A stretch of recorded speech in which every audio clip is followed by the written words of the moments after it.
Y le damos la bienvenida al doctor Jorge Kian, subsecretario del Ministerio de Salud Pública. Un gusto recibirlo, bienvenido. Gracias por la invitación. ¿Te parece, Ana María, arrancar por lo que el tiempo nos marca como más cercano, que es el comienzo de la vacunación contra la gripe? Hay algo de retraso respecto de estas vacunas y estaría bueno aclarar que no todos los años es la misma vacuna la que el Ministerio de Salud pone a disposición de los uruguayos. Exactamente, eso pasa para todo el hemisferio sur y al año siguiente para el hemisferio norte, ¿no? Las vacunas se hacen de acuerdo al serotipo de virus que esté circulando con más probabilidad de acierto. Nunca es 100% seguro de que la industria que produce la vacuna acierte, digamos, entre comillas, cuál es el virus que va a predominar en el hemisferio correspondiente. Por lo tanto, con los cambios que ha habido en la circulación viral en el hemisferio norte este año, se ha retrasado un poco la producción de vacuna, que como decía él, todos los años es distinta. Y bueno, nosotros estamos esperando que llegue la vacuna para comenzar con la campaña. Pensamos que a fines de este mes, principios de mayo, la vamos a tener circulando. Doctor, ¿hay alguna valoración respecto al hecho de que durante ya muchos años se procede a vacunar contra la gripe? Es decir, ¿hay alguna valoración de resultado a nivel de autoridad de la salud? ¿Qué significa, más allá de la inversión, en qué redunda para los uruguayos que todos los años se destinen miles de vacunas para la gripe? En realidad las investigaciones más importantes no vienen de nuestro país, a pesar que alguna hay, sino que vienen del hemisferio norte, donde están las grandes posibilidades de investigación, y algunas del hemisferio sur, fundamentalmente Argentina y Brasil. Pero está demostrado, digamos que para decir realmente, la vacuna de la gripe no es de las vacunas más eficaces que hay. Por una razón, porque circulan varios serotipos del virus en cada invierno. Entonces, es eficaz contra los 3 serotipos que tiene la vacuna. Pero hay varios serotipos que pueden circular y entonces eso da una falsa sensación de que, bueno, la vacuna no es efectiva. Además, circulan otros virus. Es muy común escuchar decir a alguien, yo me vacuné contra la gripe y me engripé. Sí. Y capaz que lo que tuvo fue un cuadro respiratorio banal, un rinovirus, un adenovirus, un virus respiratorio sincicial. Circulan muchos virus durante el invierno. Pero hay estudios muy concluyentes que, sobre todo en los grupos de riesgo, y que son los mayores de 65 años, las mujeres embarazadas, los niños menores de 5, que en esos grupos de riesgo la vacuna es eficaz y que disminuye las hospitalizaciones y la mortalidad entre esos pacientes. Así que nosotros estamos convencidos de que es una buena estrategia. Hay muchas discusiones con la vacuna, ustedes habrán visto que nunca llegamos a cubrir el porcentaje que quisiéramos de los grupos de riesgo, pero nos parece que es una estrategia que vale la pena insistir y vale la pena convencernos. Digo, porque no es Uruguay el que hace esto, es el mundo que hace esto, ¿no? El mundo desarrollado, el hemisferio sur. Doctor, respecto a la vacuna del HPV contra el virus del papiloma humano, algunas preguntas. Todas las que quiera. ¿Se vacunan a las niñas? ¿A los niños no? Todavía no. Es una muy buena pregunta. En el año 2006, en Estados Unidos y en Europa se comenzó a vacunar a las niñas. ¿Por qué? Porque la principal preocupación era combatir de alguna manera el cáncer de cuello de útero. En Uruguay se comenzó a vacunar en el 2012 a las niñas. Pero en el mundo desarrollado, a partir del 2010-2011, en el hemisferio norte fundamentalmente, se empezó a vacunar a los varones. ¿Por qué? Porque el virus del papiloma humano es un virus de transmisión sexual. Es la infección de transmisión sexual más frecuente en el mundo. Uruguay, para incorporar la vacuna, cada vez que incorpora una vacuna, primero tiene que tener el consentimiento de lo que se llama la Comisión Honoraria Asesora en Vacunaciones, que está integrada por profesores de varias cátedras de pediatría, ginecología, en fin, varias infectología. Ellos aconsejan o no incorporar una vacuna. El Ministerio, si toma esa resolución favorablemente, que en general lo hace, tiene que a su vez tener la sustentabilidad económica para decir, bueno, tengo el dinero para comprar de ahora en adelante esta vacuna y administrársela gratuitamente a toda la población. La comisión asesora todavía no incorporó la decisión de vacunar a los varones. Seguramente lo va a hacer a la brevedad y después nosotros tendremos que tener la financiación económica para poder administrar esa vacuna. Quiere decir que usted dice, a la brevedad se va a ver como positivo, se va a decidir como positivo vacunar también a los varones y el Estado uruguayo, a través del Ministerio de Salud Pública, va a tener que prever los fondos para también impulsar vacunar a los varones. En el caso de los varones, ¿es con las mismas indicaciones que con las niñas? Exactamente las mismas indicaciones. Es decir, yo soy favorable a esa incorporación, pero no vale la pena de un funcionario que tiene un cargo político en este momento. Lo que vale es la opinión de los expertos. Claro. Por eso que estamos esperando la opinión de la Comisión Asesora de Vacunas. Ahora bien, y apelando un poco a lo que usted acaba de poner de manifiesto, el hecho de ser un cargo político, ¿cuál es la valoración que hace de que la polémica se haya instalado en estos últimos días, particularmente contra la vacuna del HPV, que haya hecho que centenares de padres en las escuelas donde se comenzó a vacunar digan la triple viral sí, la triple bacteriana sí, pero la del HPV no? ¿Cree que hay que tomar una definición política de enfrentar con algún tipo de campaña esta situación que se ha verificado? Mire, yo he vivido experiencias de que cada vez que se incorpora una vacuna hay gente que dice que no hay que darla. Con HPV en particular ha sido mucho más duro el enfrentamiento, más difícil de convencer con argumentos científicos a las personas que se oponen a la vacuna. Creo que hay mucha desinformación, creo que hay mucho preconcepto de que ¿por qué vacunamos solo a las nenas? ¿Por qué no vacunamos a las nenas y a los varones? Ha habido discusiones, ustedes saben que a partir del año 2012, 2013 hubo mucha discusión entre actores políticos sobre la importancia de la vacuna. Creo que eso le ha hecho mucho mal a la misma vacuna. Pero estas mismas discusiones que se dan en el Uruguay se dan en casi todos los países cuando incorporan la vacuna del HPV. Si uno pone en el Google vacuna de HPV, le salen muchísimos sitios en España, y la última nota que yo la leí en la BBC de Londres en español, pero haciendo referencia a situaciones que se habían generado en España de, niñas que fueron vacunadas y tuvieron perjuicios en su salud. En Uruguay se ha constatado desde el 2012 a la fecha algún perjuicio para alguna niña que fue vacunada. No, tienen efectos adversos todas las vacunas. Todas las vacunas pueden tener efectos adversos. Y hay lo que se llama el estudio de los fenómenos adversos que se denuncian en el Ministerio de Salud.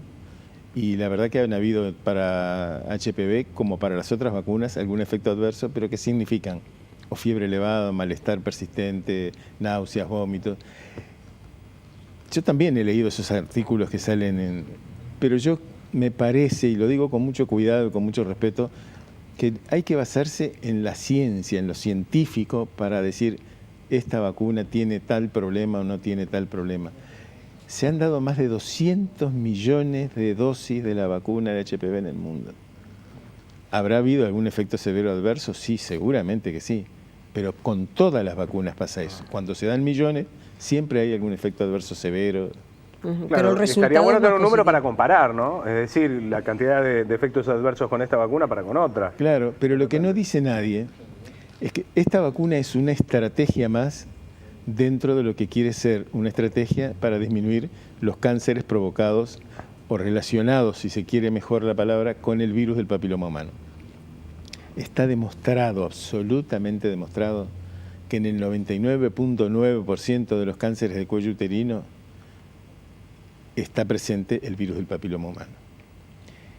La vacuna que nosotros damos en este momento tiene son 4 serotipos, 2, el 16 y el 18, que están relacionados con el cáncer de cuello uterino. Es cierto que hay algunos más también, que el 31 y 33, creo que son los números, que no están incorporados en la vacuna. O sea que esta vacuna prevendría el 70-75% de las infecciones relacionadas con el cáncer de cuello uterino. Por eso la estrategia es la vacuna, todo lo que se habla sobre educación sexual y reproductiva, y el Papá Nicolau.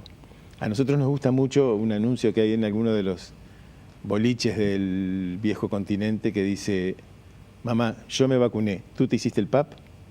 Porque la estrategia no es solo la vacuna, es vacuna más Papá Nicolau, más educación sexual, obviamente. Así que y la idea de llevar los puestos de vacunación a la escuela, ¿está vinculado con la desconfianza que la gente tiene hacia la vacuna? Y porque, a ver, en el Uruguay hay puestos de vacunación por todos lados, se puede ir a un puesto de vacunación con la niña y se la vacuna. Pero bueno, se tomó la decisión de llevarlo a las escuelas y ahí dijo, bueno, ¿por qué a las escuelas? Bueno, muy bueno. En realidad esta estrategia se utiliza en varios países del mundo. ¿Por qué? Porque la salud no tiene que estar concentrada dentro de los vacunatorios, de los hospitales, de las policlínicas. La salud es un tema para hablar entre todos y un buen lugar. Yo estuve el otro día en la escuela Sanguinetti y fue una experiencia preciosa porque estaban todos hablando. Una chica le preguntó a una compañera, dice, esta es una enfermedad de transmisión sexual, me dijeron, ¿no? Sí, ¿por qué no los vacunan a estos? Señalando a los varones. O sea que ellos están discutiendo y preocupándose por un tema sanitario. Y está muy bueno esto. Pero hemos tenido el respaldo al final de la Organización Panamericana de la Salud, que dijo que esta estrategia uruguaya era excelente. Y nosotros estamos convencidos de que estamos poniendo el tema arriba de la mesa para que todos los uruguayos discutan sobre la necesidad de las vacunas. Llevamos la vacunación a las escuelas. Ahora, desde su lugar en el Ministerio de Salud, la educación sexual, ¿considera que se la está llevando como hay que llevarla a las escuelas? Porque también es un debate dificilísimo en esta sociedad cada vez que hay un planteo en torno a esto. Usted, específicamente como médico, como pediatra de décadas en el ejercicio de la profesión, ¿cómo ve el tema de la educación sexual en nuestro país? Bueno, no soy un experto en el tema, obviamente, pero sé que cada vez que hay algún paso hacia adelante, hay gente que da 2 pasos hacia atrás. Es un tema muy polémico, todos tenemos nuestros prejuicios. Hay un capítulo ahí en un libro de Benedetti hablando sobre lo que era la educación sexual en la infancia, que dice, Benedetti cuenta que el niño de la casa escuchaba a los padres que eran muy cariñosos y que cuando llegaba el padre del trabajo le daba un beso a la esposa, la acariciaba, y había días que la esposa le decía, viejo, hoy vienen los Galarza. Y el niño, que se quedaba en la casa toda la tarde, no veía que viniera nadie a la casa.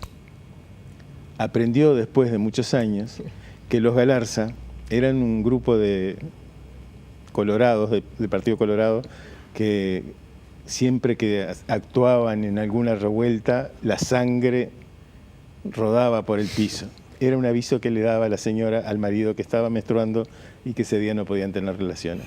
O sea que desde Benedetti en adelante, con todos los textos, cuando hablan de educación sexual, hemos tenido tantas maneras de que nos eduquen sexualmente y siempre con distintas visiones religiosas, visiones de cultura popular, etcétera, que es un tema complejo. Pero lo cierto es que hay que hacer los esfuerzos suficientes para que varones y mujeres tengan los mismos derechos, la misma capacidad de aprender sobre las conductas sexuales. Algo que me parece muy importante es que no hay que aprenderlo con el miedo, porque a partir del SIDA, parte de la educación es el miedo. A partir del SIDA no, ya de toda la vida, pero el SIDA incrementó eso. Y Uruguay, en respecto a esta experiencia que hizo de llevarlo a las escuelas, ¿considera que fue exitoso o fue más bajo de lo esperado? Porque se habló que hubo yo miraba la verdad, la página del ministerio, decía que se vacunó el 50%. ¿Qué evaluación hace de eso? En realidad no tenemos datos concretos todavía. No sé de dónde sale ese famoso 50%, no lo tengo claro. Porque en realidad nos juntamos todos los jueves, el grupo que está trabajando esto, y estamos viendo los números que son difíciles. Primero, porque se vacunaron, se dieron 100 vacunas, pero se dieron 70 de triple bacteriana y 30 pero porque había gente que ya estaba vacunada, niños que ya estaban vacunados, había más varones que niñas en la escuela, o más niñas que varones. Entonces todo eso es bastante complejo de analizar. todavía no tenemos datos del interior. Algunos compañeros con los que estaba hablando me dijeron que ellos se habían vacunado bárbaro. Déjeme que al final de esto, la palabra de honor del Ministerio de Salud, que vamos a poner los números, quisiéramos vacunar a todos, pero vamos a decir a quiénes vacunamos. Pero vamos a seguir hablando de vacunas porque Uruguay, que ha tenido una tradición, es de los pocos países de América donde todavía no ha entrado el sarampión. Y estamos empecinados en que no entre sarampión al Uruguay. Así que esta estrategia de las vacunas la podemos seguir hablando todos los programas que ustedes quieran, porque estamos convencidos de que desde el Ministerio de Salud evitar enfermedades es una de las tareas más importantes que tenemos. Por allí escuché que decían, el Ministerio salió apurado a vacunar porque se le están venciendo las vacunas del HPV. ¿Está con fecha de vencimiento y o se apuran o le quedan vencidas? Es una grosera mentira que se le hemos contestado a quienes nos han pedido el informe. Usted sabe que a partir de una ley votada por esta administración, por la anterior administración, cualquier ciudadano tiene derecho a pedir información a los ministerios. Y la ley de acceso a la información pública. Exactamente, y tenemos la obligación de contestarla. Y perdemos mucho tiempo en contestar, pero estamos felices de hacerlo. Las vacunas tienen algunas fechas de vencimiento este año, y otras tienen fecha de vencimiento a fines del 2019. No fue esa la razón de la campaña. La razón de la campaña es poner el tema de las vacunas en consideración de toda la población y fundamentalmente de los jóvenes, que son los que se benefician más porque muchas de estas enfermedades afectan fundamentalmente a los niños pequeños. ¿Por qué volvió el sarampión? Es decir, está en Europa, vino a América Latina, veíamos algunas fotos de Argentina, de Brasil preocupantes con la llegada del sarampión. En Uruguay nosotros informábamos, se erradicó en el año 99. Exactamente. En Europa creo que fundamentalmente los movimientos antivacunas han sido responsables de esta gran epidemia que ha habido. Yo en el año en 2014 tuve la oportunidad de participar en Inglaterra en unas jornadas que hubo porque se querían aumentar a 3 las dosis de la vacuna triple viral, porque se estaba viendo que había posibilidades de que ya se había visto que había casos de sarampión. Y en realidad el problema de Europa era que tenían porcentajes de vacunación de 70%. No tenían que aumentar a 3 dosis, tenían que lograr 95% de cobertura. No lo lograron y esa es la causa de la epidemia. Ahora en varios países de Europa se está discutiendo obligar a la vacuna o multas muy importantes, que yo les decía, de hasta 7.000 euros. Y en Australia, que es uno de los países que tiene índices de vacunación más altos, quienes no quieren vacunar a sus hijos, en realidad quienes no se vacunan, porque la vacuna ahora es a lo largo del ciclo de vida, no es más vacunas para los niños, es vacunas para el ciclo de vida. En Australia, digo, quienes no se vacunan tienen incrementos en lo que tienen que pagar sobre la salud. En los gastos, usted tiene un seguro de salud, no se vacuna, en vez de 100, paga 150. Porque es una manera de defenderse de no tener enfermedades que se pueden evitar y que si se presentan, incurren en muchos gastos, ¿no? ¿Por qué ese tipo de herramientas no se analizan en nuestro país? Se analizan todas las herramientas. No, me refiero específicamente al hecho de plantear que quien defina en el ejercicio de su libertad no vacunarse tenga un sobrecosto respecto de la atención en salud. Está bien, es una posibilidad. Uruguay hasta el momento actual, y como les decía que Uruguay no ingresó el sarampión, es porque tiene coberturas bastante altas de sarampión. 95% en algunas zonas es un poco menos, 90%.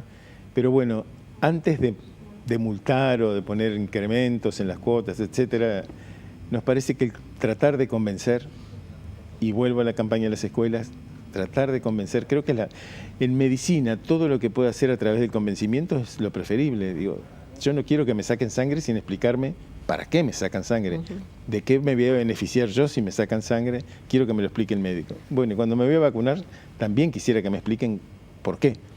Es cierto que Internet ha democratizado la información.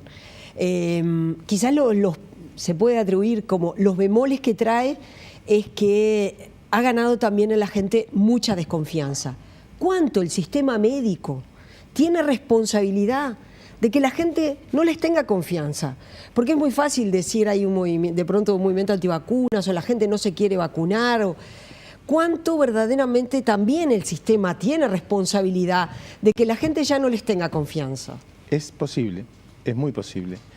Y bueno, habrá que profundizar en las relaciones de los equipos de salud con la población. Yo en mi ejercicio profesional siempre lo que prefería, lo que quería era que me tuvieran confianza. Claro, yo trabajé en una época que el internet todavía no era tan el doctor Google, era el doctor Qian más bien. El doctor Google no participaba tanto. Pero hay que ganarse la confianza de la gente y bueno, desde el Ministerio de Salud estamos comprometidos a que todo lo que hacemos lo podamos mostrar y todos los resultados que tengamos los podamos mostrar. Fíjense, ahora estamos discutiendo en los coloquios que han habido en el Ministerio mortalidad infantil, natalidad, fecundidad. Y en la primera reunión que dijimos, bueno, la mortalidad infantil bajó, pero todavía no sabemos por qué bajó. Ahora hay un grupo analizando eso para poder decir, bueno, bajó por esta razón. ¿Por qué descendió el embarazo en adolescentes? Tanto. Bueno, todavía no lo... Sabemos el número, ahora vamos a saber por qué.